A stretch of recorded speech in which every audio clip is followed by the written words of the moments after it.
providers for feedback on the strengths of this plan and to hear any suggestions that you may have. There will be time for questions once we go through the entire presentation, and we ask that you either hold your questions or put them in the chat until we get to the questions section of the presentation.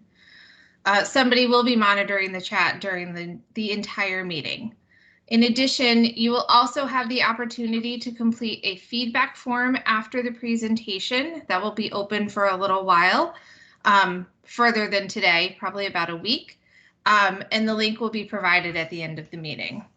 Just so everybody knows, this meeting is going to be recorded.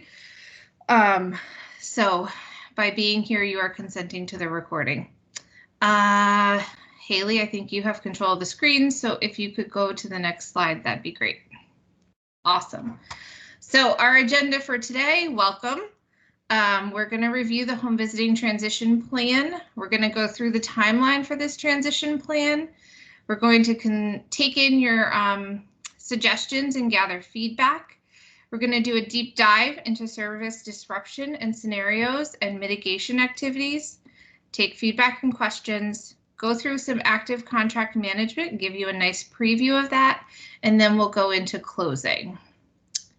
Next slide. So why are we having this conversation now when we have about 4 months left to current contracts? The OEC is committed to the families, and we know that they are the heart of our home visiting system. We want to ensure that service disruptions are kept to a minimum, and in order to do this, we need your feedback and suggestions, as they are extremely important. New home visiting contract awards will be announced with the target date at the end of March. Unfortunately, it is possible that not all current providers will be re-awarded, and this is the nature of evolving service needs and contract cycles. We want to ensure families continue to be supported throughout this transition period as some programs begin to ramp up while others may be winding down. Thank you all for participating in today's discussion, and I'm now going to turn it over to Eileen McKenna, our home visiting manager. Good morning, everybody. Welcome. So, as Ashley said, because families are at the heart of everything we do at OEC, we have spent a lot of time trying to figure out how to effectively and respectfully transition families that could be impacted by changes in services as the result of the RFP process. The following bubble thoughts are what really guided us as we began to talk about transition. How do we continue to support families while minimizing service disruptions? What technical considerations do we need to keep in mind? What resources are available to support transitions? What is a reasonable timeline? And how can we work in partnership with providers?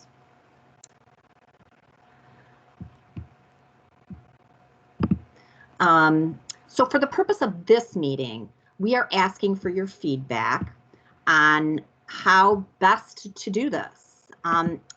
We understand that not all families will fit perfectly into the scenarios that we're going to outline. And I think there are 6 transition buckets, and you may have a question on bucket number 1, and then you'll see, oh, on bucket number 4, it's answered. So we tried to take as wide a swath at this as we could. We also are striving for flexibility in addressing the unique circumstances that families have in their lives. So what we're asking about this plan is for you to think in terms of, would this plan effectively address 90% of the families in your program? We're asking, what do you consider the strengths of this plan? We're also, you know, as we talk and talk and talk, we might have missed something really big and obvious. And so we're really asking for you to help point that out if we have. But we're also asking that you not point out things that may be happening right now with a family that you're currently working with that maybe is just one out of, 75 different families. So if this impacts, if you're thinking of a scenario that we might have missed, that impacts more than 10% of the families you're currently working with, we want to know that. And that is not to say that we're not, that we don't care about those less than 10% issues for families that you might be currently working with. We absolutely 100% want to make sure that each and every family is connected. But for the purpose of this meeting, we just want to talk about the much, wider scenarios that impact many more families. You will have an opportunity with your program liaison to go through every single solitary family that you are currently working with so that we can make sure that they transition to the appropriate spot.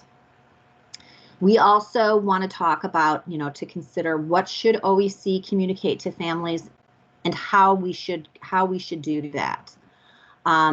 We also want your consideration on the support and guidance you need from OEC to help sort families into service disruption scenarios and transfer them accordingly. So with that, I'm going to pass it on to Ashley Murphy, who is one of our program liaisons, who also did a lot of work on this transition plan. And, as she has that interface with programs on a daily basis, I think that she's really tried hard to incorporate, many of the different scenarios. But again, we could have missed something big. So Ashley, I'm passing it on to you. Thank you. Good morning, everyone. As previously mentioned, the overall goal of our plan is to provide a seamless and respectful transition of families that are impacted by any changes in service due to the RFP. This slide right here is a bird's eye view of the plan. We're going to go further break it down this in the coming slides, but you will notice that the plan encompasses a number of preparation dates and a variety of scenarios with activities within them. We have 6 different scenarios that a family could fall under. As you listen to each scenario throughout this presentation, please jot down any questions that you may have. The answers to them, like Eileen said, might be provided under the description of another scenario, or there will be the opportunity for questions at the end of the plan presentation. Although it may seem like a difficult task, we want to assure you that your program liaisons will be working with you throughout this entire transition process. If we go to the next slide, I will go through the preparation dates of the plan. So currently, the OEC is developing a plan as it relates to our data system, ECIS, and the transitions of family records that include the necessary steps to successfully wrap up data collection at the current site. Today, we're meeting with you all to share the draft of our plan, and we look forward to gathering feedback and suggestions via the online feedback form that will be emailed to you after this meeting. By the end of March, we will have an announcement of awarded applications. At that point, the suspension of enrollment of families to non-awarded programs or those programs transitioning to a different model where the currently referred families are not eligible will take place. Early April, we will convene all the awarded programs to introduce the final transition plan and begin its implementation. As I mentioned, the OEC will be working with all programs to support the transition of families. Additional details and/or supporting materials will be supplied at that time.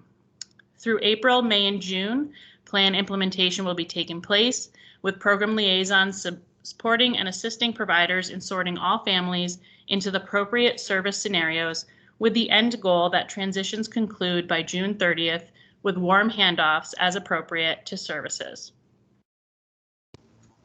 Next slide, Haley.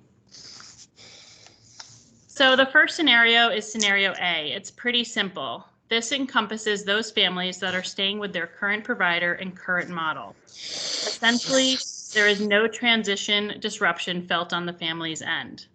You will notice that on these scenario slides, there is a provider scenario description and then how families are sorted into the scenario. So for bucket A, the provider scenario is that the current provider is re-awarded and intends to continue implementing their current evidence-based model. As to how families are sorted into this scenario, first, the family is still interested and engaged in services. The family's needs are relatively unchanged, and the family can continue receiving the same evidence-based model. So this is one of our simpler scenarios, as is the next one. Service scenario B encompasses those families where their service is going to conclude prior to June 30th. Again, essentially no transition related disruption is felt on the family's end. This scenario is one that both providers that are reawarded and those that are not reawarded can have families be sorted into.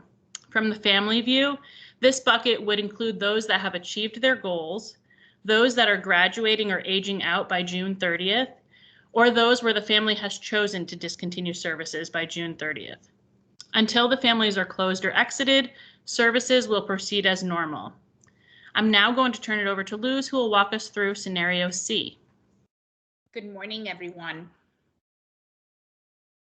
So this case scenario encompasses a contractor who is awarded but is changing home visiting model. For example, a PAT is changing to a healthy families or nurse family partnership, whatever that other model may be. So for the case scenario description, the current provider is awarded and transitions to a new model. And current provider is completing training for transition to the new model. They keep the families and continue services as is. However, you need to determine that or assess to confirm eligibility of the new model with the current families that you're serving. Determine if the services are appropriate, and also and you need consent from the families to change of services in a different model or continue participation in a new model or new home visitor. And so families are eligible, they stay with the current provider with a different model, and then you assess needs and determine the transition plan. And now I'm going to turn it over to, I think, Haley or Ashley. No, that would be me. I think it's me, Jen, right? Yeah. Hi. Good morning, Luz. Good morning, everybody. This scenario D is actually for me, as I was thinking through it again this last evening, is a win for home visiting, right? And so these are families who have chosen to continue with home visiting no matter what the case may be. So that means if a provider is awarded to serve within a new region, so they no longer can keep the family is insistent that they value home visiting and want to stay with a home visiting provider within the OEC network. And so they would be transitioned to another provider within the region based upon the services that are needed. This is also a scenario in the sense that a current provider is no longer providing those services in that region, as well as a provider no longer providing services under that model. And so when you do the assessment of the family and they don't qualify for that model anymore, you just transfer them over to another home visiting program. And so this is truly a win for a home visiting, as the family has decided, despite what's going on with the provider, that they want to stay with home visiting. And so they referred to another home visiting agency within our network. So that's D. And so E. Thanks, Jen. So scenario E encompasses families who can be transitioned to an out-of-network home visiting service or other community service agencies. So a really good concrete example of this would entail if you were a nurse family partnership and within your current network, there was not another one that you could transfer to, and you would have to transfer outside that network. So with this scenario, you're really going to work hand in hand with your liaison to determine, what's the best fit and where we can establish another relationship with another program. So what you're also going to do is you're going to provide joint visits to establish a warm handoff when we are able to find a program. So just again, the provider scenario description, it's a current provider is not reawarded, or a current provider is no longer providing services in a current region, or one step further, a current provider is no longer providing services under the current model. So I will pass it on to the next person. Hey, thanks, Haley. And finally, I will bring us to our final scenario that we feel some families may fall under. Scenario F is for those families that cannot be transferred anywhere or fall within any of the other 5 buckets. We expect this to be a small number of families, and that program liaisons and providers will assess family needs to sort them into buckets A through E whenever possible. For provider descriptions, these are for those providers that are not reawarded, or the provider may be reawarded, but they are no longer providing services in the region, or that the current provider is no longer providing services under the current model that the family is enrolled in. Families should fall under this scenario if family needs cannot be met by any other home visiting program or model, both in or out of network, which means OEC funding or other funding sources, or they cannot be supported by a community agency program.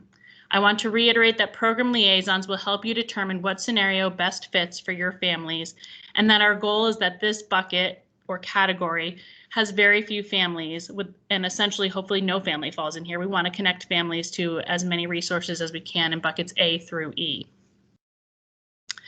Providers have contracts through June 30th. So during this time, families can be served. OEC will be assessing funding availability to provide limited short-term services if necessary beyond June 30th. The OEC is also working on longer-term funding solutions, such as Medicaid for necessary resources.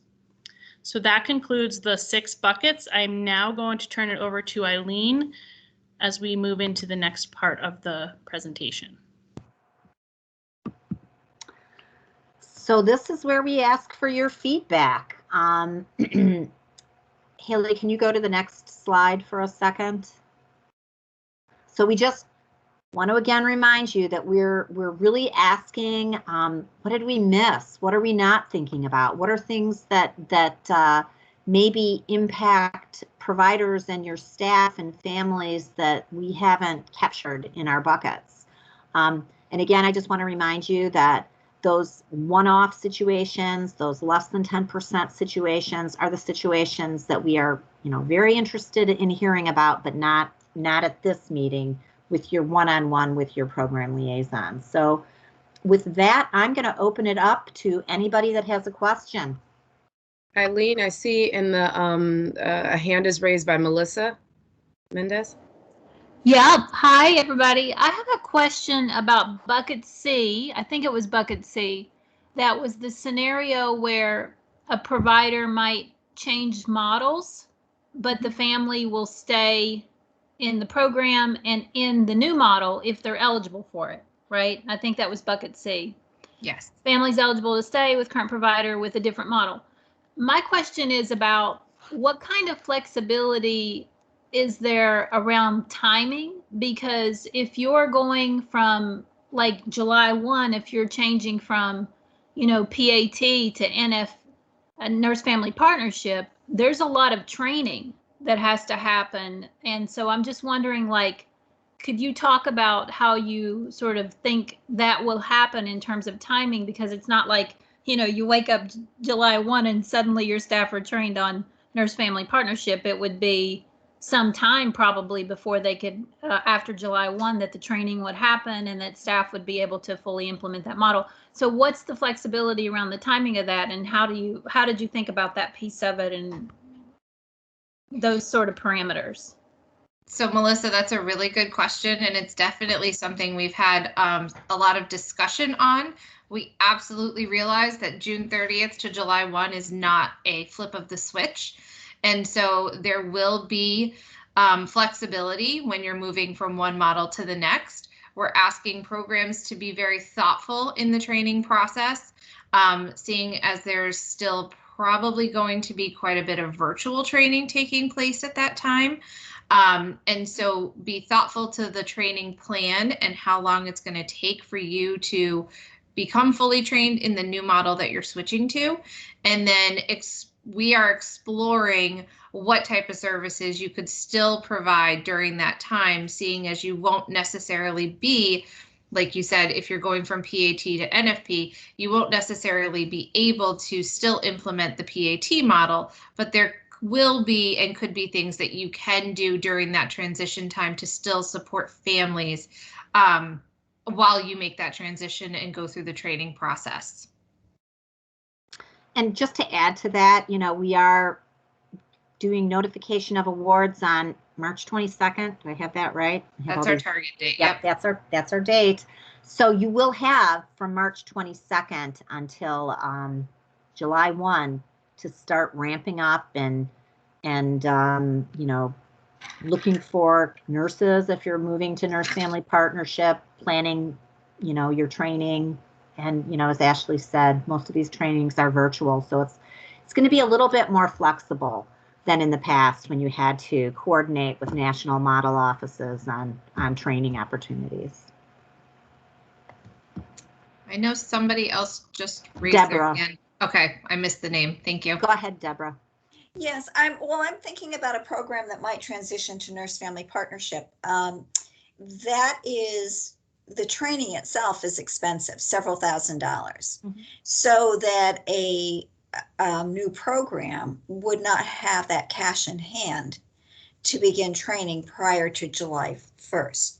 Now, all that being said, the training calendar is out in advance. Mm-hmm. And so that you might know in advance that you want to register for the training that is happening in July or August or whenever it may be happening. And I think that with Nurse Family Partnership, they're not sure exactly when they'll stop virtual and go back into in-person. So I just think that I'm only saying that because we have to be mindful of a cash outlay by an agency that may not be able to back that in times of COVID. Yeah, we understand that. I think that during any time, there are always going to be startup costs that you're going to have to take on before new programs begin. And again, you know, the national models may vary, and, you know, their training and how payment is accepted. Will they take it after the contracts go into place? I think those are situations that each provider is going to have to take on with their national program offices. Yeah, exactly. I just wanted to bring that forward.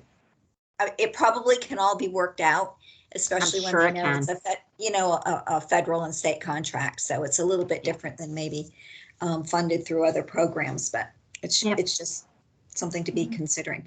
The other thing that with Nurse Family Partnership, if families need to transition out of that, as they're thinking about where might be the best place to put them and what the impact may be on future caseloads, they have estimated that when there is a change in nurse, even, there's about a 50% attrition rate.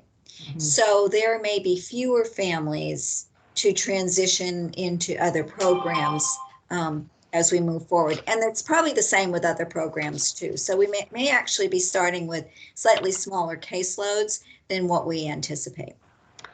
Deborah, I would love to see the research that you have on that. I'm someone who loves to look at research to sort of help guide me in looking at things. And that is something that I have heard over the course of my career, that even between a home visitor who's leaving and who transfers a family to another home visitor, there is attrition.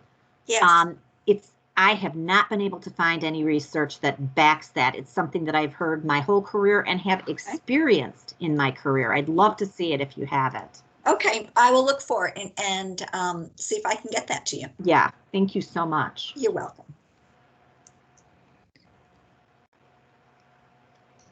I know somebody else has their hand up, but I cannot see who Jessica it is. Palmer. Sorry. Go ahead, Jessica. Thank you. Good morning, everyone. So I have a quick question about, so in the scenario that a provider is not reawarded, right?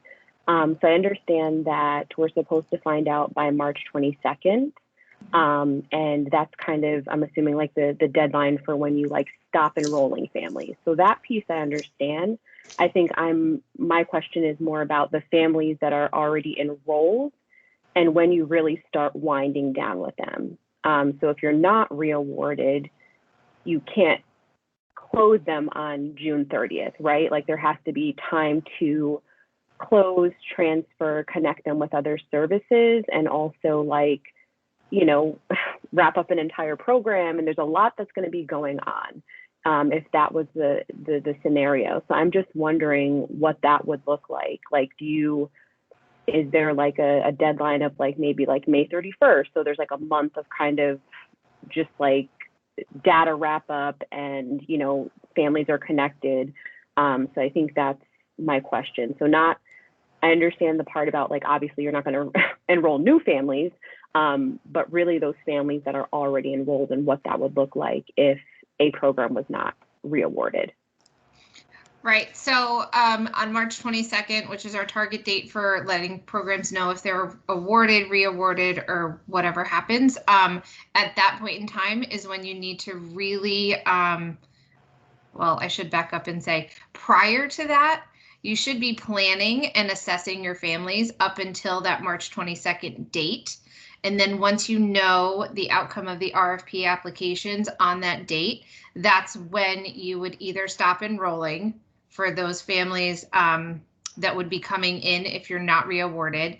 And then for the families that you have already enrolled, you would really look at what their needs are and look to transition them into another program, be it a OEC funded home visiting program or an out-of-network program or whatever best suits the family's needs. And that transition would take place from April, May, June, somewhere in there, with a warm handoff by the end of June. And I would just like to add to that, you know, as I mentioned, you know, I've been looking for research on transitions during home visiting, and there's really not much out there, but there is a lot of research on transitions during counseling, which is not exactly the same thing, but that's kind of where the research landed.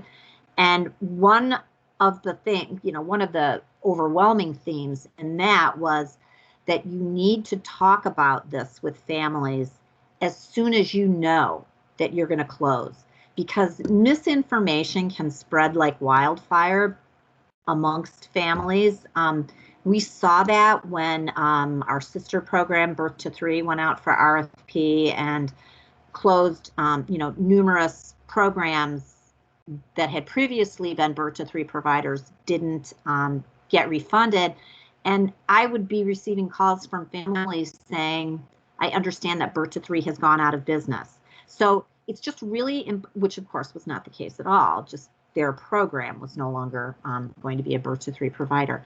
So it's really important to have that conversation if you are, for example, a program that isn't going forward, to have that conversation with families very early in the process and very openly and, very supportively, and not, in a way that is concerning to families, like, oh my gosh, what's going to happen? Just very reassuring, and we're going to work with you to try to find the best fit, and then I'm going to be with you when we do the warm handoff. And that is another thing that the research in counseling and therapy has found, that warm handoff is critical.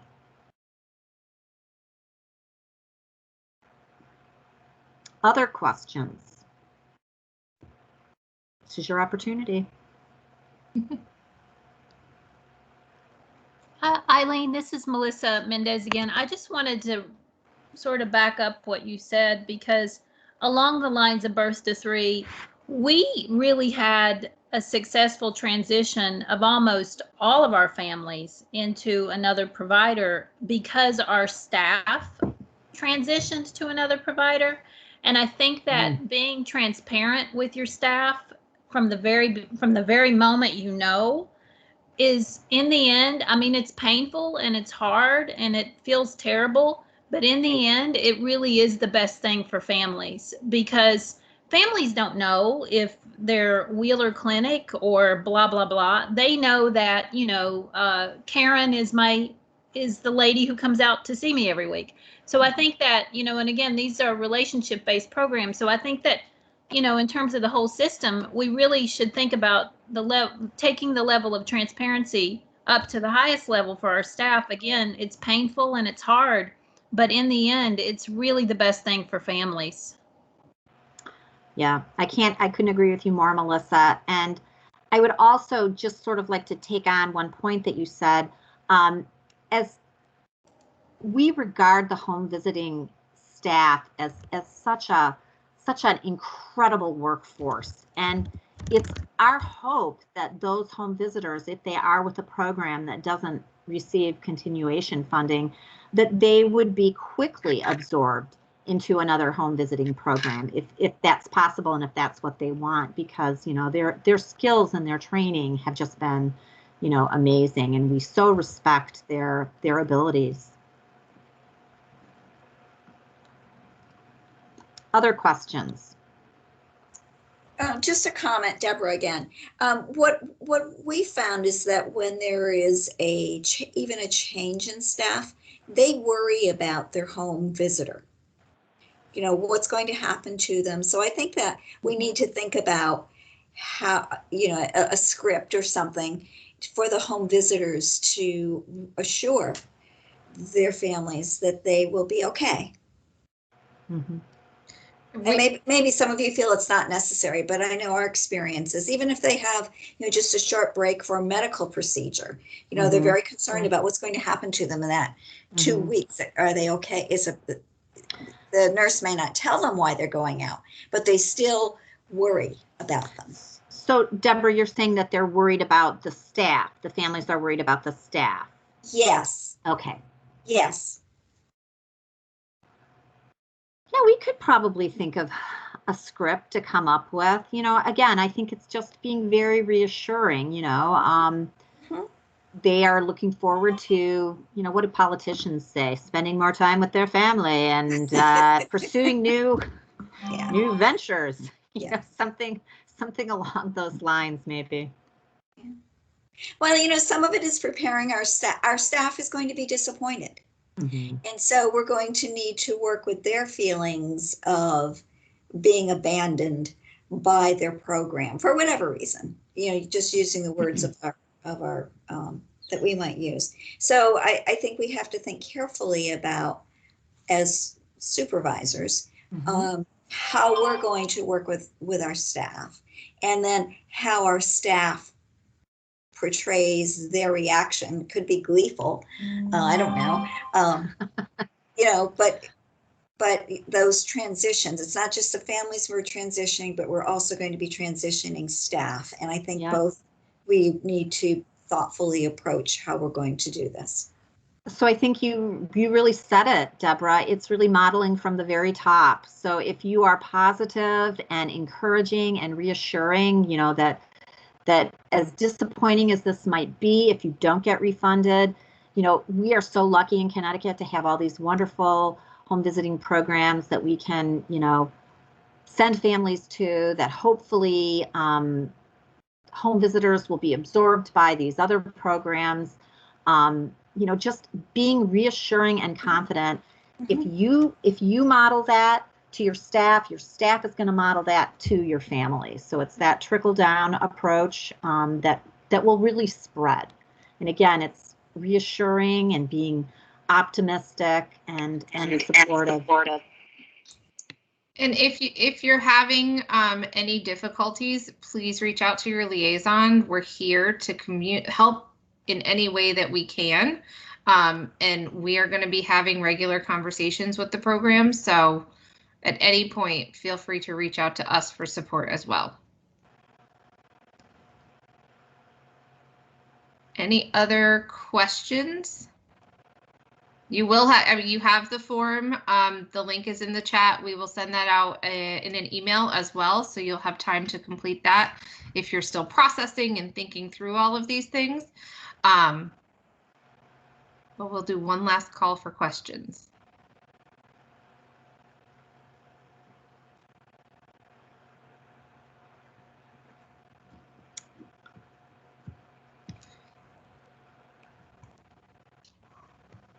Twanda has her hand up. I'm sorry, I'm so busy trying to operate this system. You may have already mentioned it, that we'll get these slides as a PowerPoint so we can really go through. Because I was thinking about scenario C as well, and I just kind of want to digest it by reading the material. So we will get these as a PowerPoint slide.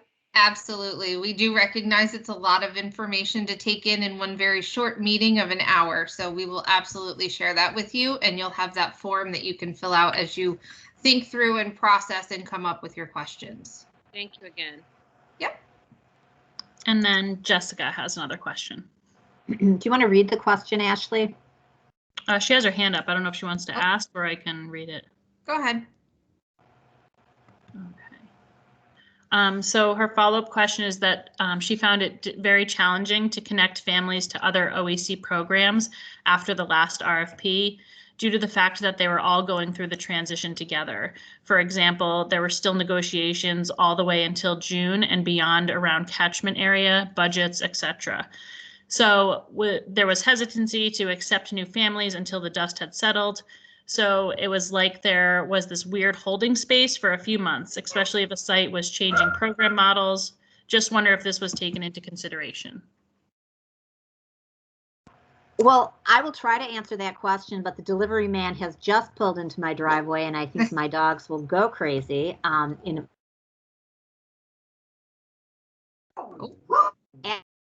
Just because of dog issues here. So we do understand and recognize that there's going to be a little bit of a kind of awkward moment, if you will. We are working diligently on our end to make sure that our contracts and budgets and everything are ready to go and implemented for July 1.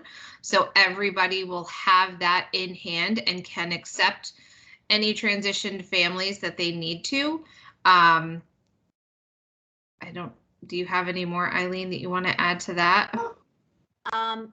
This is a totally different RFP process than last time. Our timelines were so incredibly tight back then. And you're exactly right, Jessica, that is how it played out.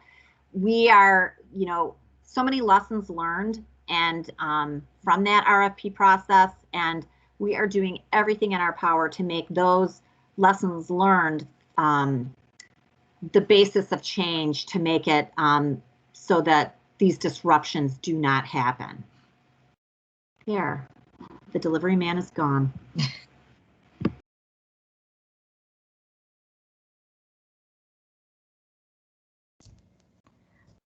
Okay, so if there are no other questions at this time, Haley, you want to go to the next slide? All right, so we're going to shift. Oh, go back one. We're going to shift gears just a little bit. OEC has partnered and been working with Harvard Government Performance Lab to develop active contract management, or ACM as we call it. And we thought this would be a great time to give you a little bit of a preview of what is to come. So I'm actually going to turn the floor over to Ann, Ton, and Colin Earnhardt to take it away and give you that preview. Okay, thank you, Ashley, and hello, everyone. Thanks for that super riveting conversation and super important conversation. Love the fact that so many of you brought in your own experiences and prior experience. And to Eileen's point, this is all about continuous learning. So as Ashley said, we're going to spend the last few minutes of this call on a different but still forward-looking topic and share some early thoughts on how we're going to be upping OEC's future active contract management game. But first, very quickly, since it's my first time to be on a call with you, I just want to take advantage of this airtime and provide a quick 30-second introduction of myself as well. So as Ashley mentioned, my name is Ann, and I'm a fellow at the Harvard Kennedy School's Government Performance Lab. And for the last few months, I've been working with OEC on some internal operations projects.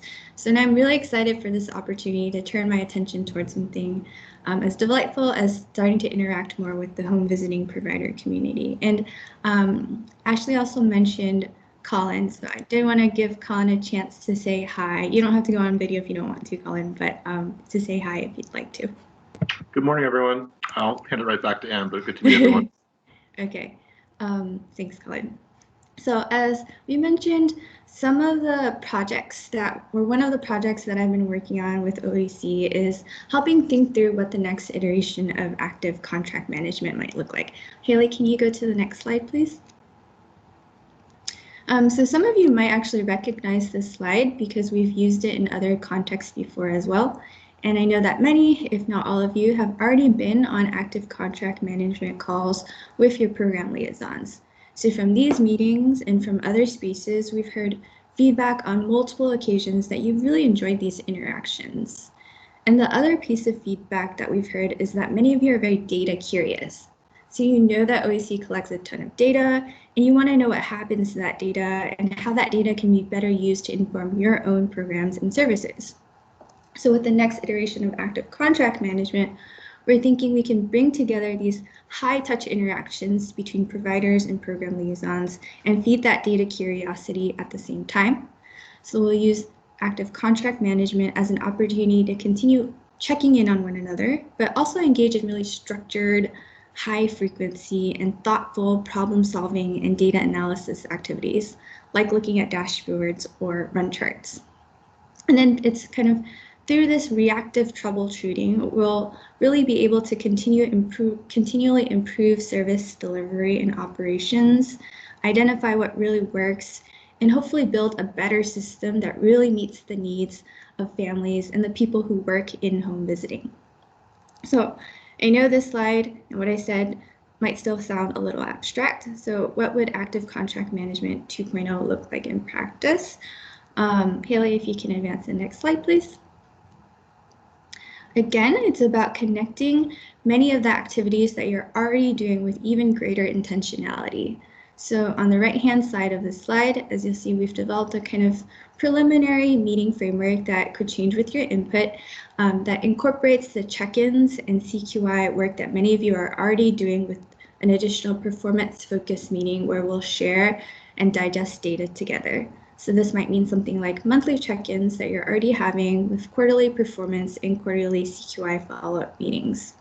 So we're going to be piloting this new ACM framework sometime later in the spring. And at this point, and at that point in the spring, we're hoping that we can bring in, or we'll have a cohort of volunteer providers to help test the meeting structures and activities related to ACM, because we'd love this to be as co-designed as possible. And then we hope to scale up with new contracts in July. So that's the just kind of quick 2-minute preview that I wanted to share of ACM with everyone. Happy to answer any questions, but if there are none, I'll turn it back to Ashley to close us out.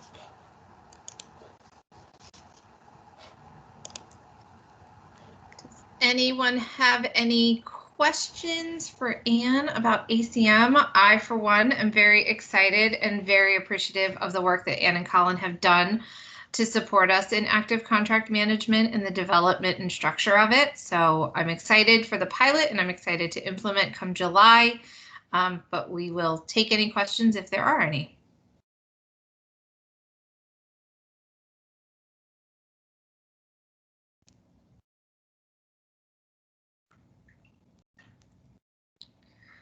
Okay, well, Haley, if you want to go one more slide.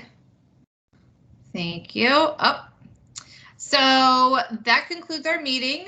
You'll get 12 minutes back to your day. We appreciate everybody taking the time to come and attend, and we really look forward to your suggestions and filling out the form and letting us know what part of this plan really worked well for you and your families. And I hope you all have a nice weekend, and we will actually get that out to you probably by the end of today instead of next Friday. My apologies on that. All right, everybody have a nice day, and thank you again. Thank you, everyone. Have a good weekend. Bye.